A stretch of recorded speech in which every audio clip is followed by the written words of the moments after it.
We are doing a drive-by in our own house. Jay is rushing back to meetings and I've got stuff to do. So I'm going to show you how quick it is to do a drive-by with the food prep that you have in your house. I'm going to get 2 plates. I'm going to show you. I'm not even going to prep anything ahead of time. Okay?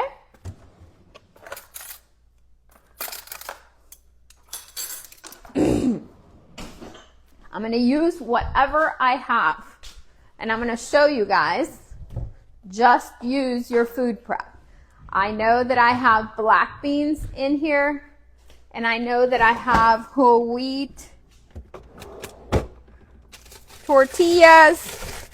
So I'm going to pull out my whole wheat tortillas. And I know that we have black beans in here.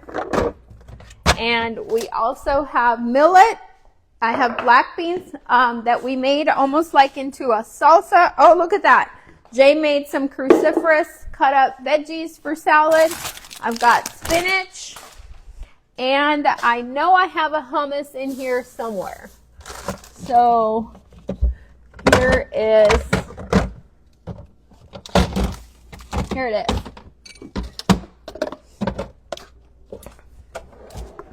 So there we go. I'm going to try and get grains in here. I'm going to try and get veggies, leafy greens, protein from the hummus.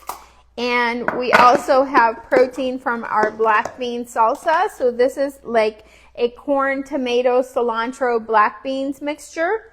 And we have some spinach for leafy greens. And I have the cruciferous veggies here, which were a salad that he had last night, but he saved half of them dry to either use today or we're going to use. I'm going to see what concoctions I can put in here.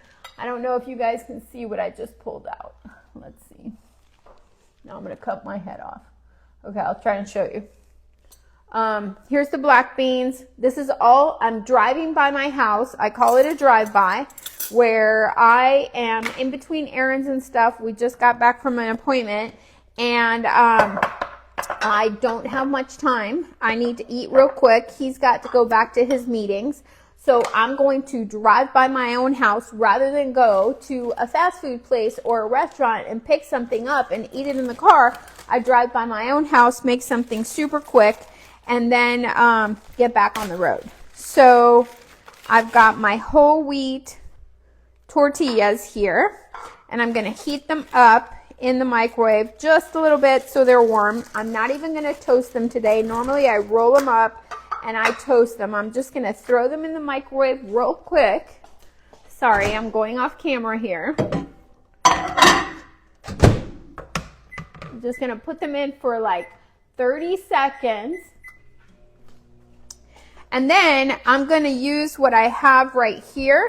I'm going to use this as my binder. This is going to be my hummus. I'm going to put a little bit of salsa for his and kind of put the things that he likes on his, the things that I like on mine. So this is a millet green pea caramelized onions. It's got golden raisins and it's got a lot of herbs in it, grain mixture. So when you're making your plates and you're making your meals, in order to give yourself the most satiation so that you are the most satisfied for your body, always try to have these 3 components: cruciferous veggies, leafy greens, and then you want the protein, which is going to be your beans or legumes or tofu or edamame or tempeh. And then you also want to have your starchy vegetables and grains. You want to make sure that you have grains. Grains are really good for you. It's a lot of fiber. And the grains are going to ensure that you also have a lot of satiation because they have so much fiber in them. But having that trio is a great, I'm putting the hummus on the whole wheat flour tortilla. So I'm going to use that as kind of the glue that's going to hold my leafy greens on it. But have that trio of foods and you're going to always get to a point of satiation that's going to hold you over until your next meal. So I'm just going to put some spinach on here. I'm going to put a tiny bit. These are not giant whole wheat tortillas, so I'm just going to steal a little bit of his cruciferous veggies that he had saved for a future salad. And he has some barley in here. He has some purple cabbage. He has celery, and he has shallots in here. I'm going to put a little bit of this millet mixture into mine because I love millet with the grains and the peas. And I'm going to go ahead and put the black bean mixture. So this is going to have black beans and corn, and it's going to have tomatoes, and it's also going to have onions and cilantro and a huge variety of stuff. I'm going to make this more like a taco, not a burrito. I'm not even going to try and roll it up. You can just eat it like a taco. And then I'm going to put more of the hummus for me because I want more of a combination of the hummus with the millet. So his and mine are going to be different. His is going to be more Mexican. And I'm going to get one of my California balsamics, and I'm going to put it, and I think I need to make a order to California balsamics because we have eaten through. I'm going to show you how many California balsamics I have. I might travel you with me to show you. I have a ton, but we have gone through them all. Oh, look, I'll show you this is one of the things that I have growing. I already harvested my radish sprouts yesterday, and these are my mung bean sprouts. Look at that. It just took, this is the third day, and I have an entire jar full of mung bean sprouts. So what I do, I'll show you, super easy.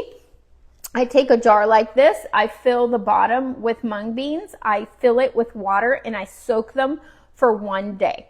Then that next day, I drain them out, and then I put them in the jar.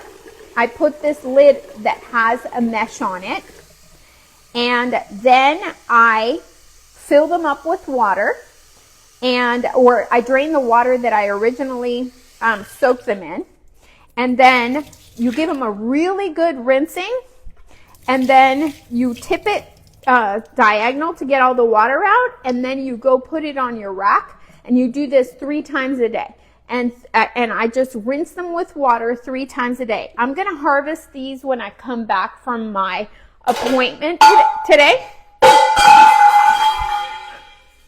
I just dropped something that was on my dry rack. So here's my, I have a tray to receive the water, and now I'm going to tip it, and I'm going to put it here. If you don't have this handy dandy little rack, you can just get yourself a Tupperware, and as long as this is tilted and the water drains out is what you want. You don't want it to be upside down like this. All right, so here are all of my California balsamics. Look at that. I have all this collection of California balsamics. We use these as finishers. We also use all of these as finishers for our food. Jay's favorite, and he leaves me the empty bottles as a hint that I need to order them. His favorite is the jalapeno balsamic. I think we have 2 empty bottles, and I need to order more. This flavor is fantastic. Yep, I have 2 empty bottles of the jalapeno balsamic. Oh, there's a little bit in here. I'm going to go ahead and put it on his burrito. So I love the blazing.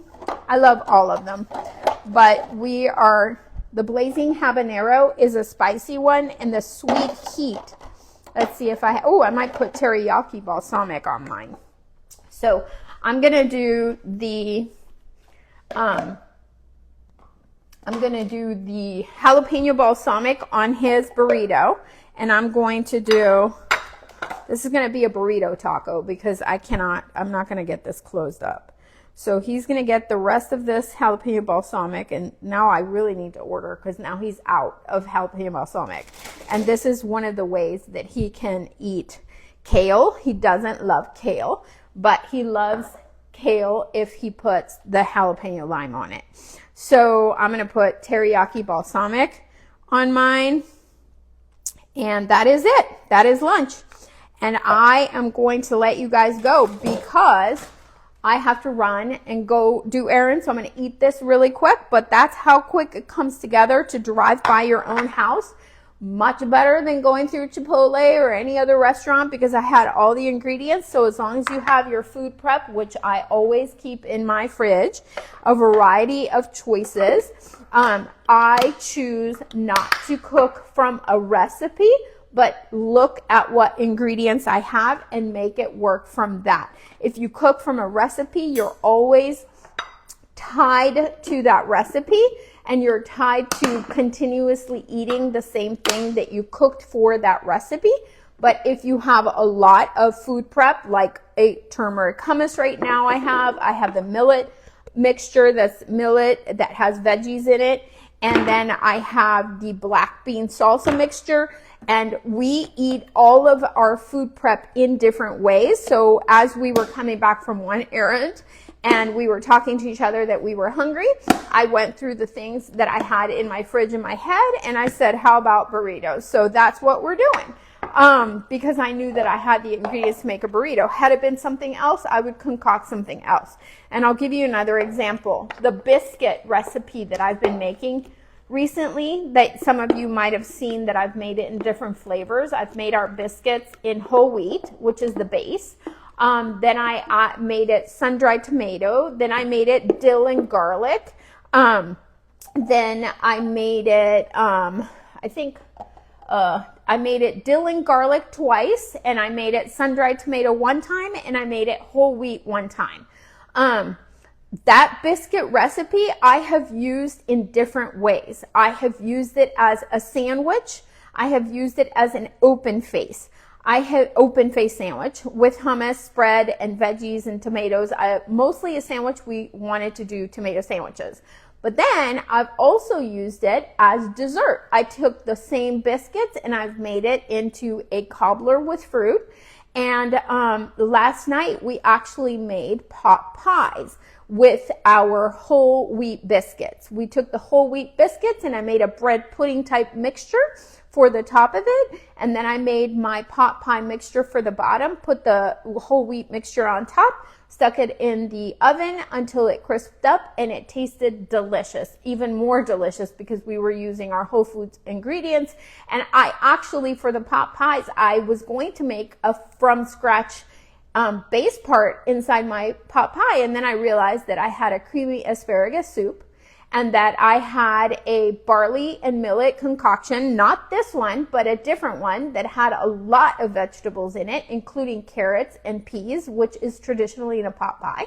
So what I did is I quickly cut up some carrots and celery and grabbed a little bag of green peas that I had in my freezer, added it to it, and just enhanced it. And it took me 5 minutes to make this pot pie. And stuck it in the oven for 10 minutes, and in 20 minutes of me pulling the stuff out, putting the stuff together, and then 10 minutes in the oven, in 20 minutes we had our dinner. So as long as you're making your food prep, you're going to make your life so much easier, and you're going to be able to just open your fridge and be able to do your own drive-bys. No drive-bys at a restaurant necessary. And if you can't, because the things that you have to do are too far away, or your work is too far away, or your partner can't come home for lunch and things like that, or you don't work from home, you can take it with you. So when you have the drive-bys, you can quickly put this together to have taken it to work. So this could be rolled up. I could have rolled it up in parchment paper, stuck it in a lunchbox, taken it to lunch, taken it to with me in the car, or knowing that I'm not going to be back at the house, I could take it with me. So any which way that you look at it, having the food prep is going to make your life so much easier. Okay, guys, I hope you're having a happy day.